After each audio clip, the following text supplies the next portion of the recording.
ठीक है। अब महमूद मौलवी साहब, आज जब ये असम्बली का इजलास हुआ पंजाब की और वहाँ पर राना आफ्ताब साहब जो कि कैंडिडेट थे सुन्नी इत्तेहाद काउंसिल के, जिनको कोई वोट नहीं मिला चूंकि वहाँ माहौल ऐसा पैदा हो गया था, वो पॉइंट ऑफ ऑर्डर पर बात करना चाह रहे थे, वो अपना मौक़िफ़ सामने रखना चाहते थे, लेकिन मलिक अहमद साहब ने जो कि स्पीकर हैं अभी नए नए, और उन्होंने मौका ही नहीं दिया बात करने का। तो आपको लगता है कि थोड़ा सा पेशेंस, बर्दाश्त और थोड़ा सा दूसरे फरीक के मौक़िफ़ को भी सुनना, और आज बेहतर आगाज़ भी हो सकता था। हमने सिंध असम्बली में भी देखा कि वहाँ पर तो सबको बोलने की इजाज़त दी गई, अपोजिशन जमातों ने भी वहाँ पर अपनी गुफ्तगू की, लेकिन पंजाब असम्बली का माहौल हमें थोड़ा मुख्तलिफ नज़र आया। तो आगे तो फिर इस तरह मुश्किलात बढ़ती रहेंगी हुकूमत के लिए भी।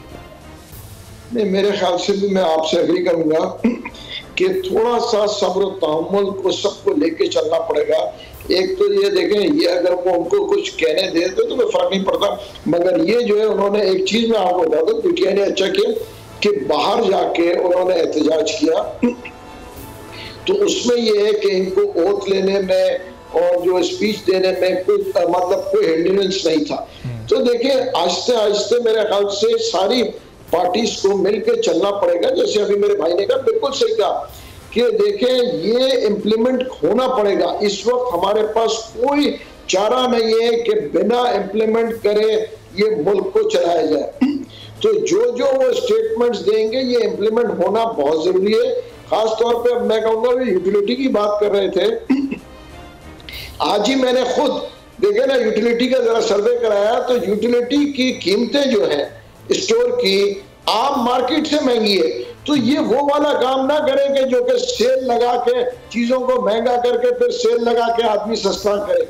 उसकी वजह देखें, जितने आइटम्स जो मेन एसेंशियल आइटम्स हैं, मैं आपको बताऊं कि आज कराची में 125 रुपए किलो आटा बिक रहा है और यूटिलिटी में 135 रुपए किलो बिक रहा है। तो उस हिसाब से, और उसमें सब्सिडी भी अगर हमें देना है तो मतलब हमें देने का मतलब है हम अवाम ही भर रहे हैं ना, टैक्सेस के मद में सब्सिडी भर रहे हैं। अगर वो सब्सिडी देने के बावजूद जो है अवाम को रिलीफ ना मिले तो फिर वो फायदा क्या वो सब्सिडी देने का। तो इस किस्म से ये हुकूमत देखें, अगर ये गलतियां दोबारा करेंगी तो ये मेरे ख्याल से इस मुल्क के लिए भी बहुत नुकसानदेह होगा।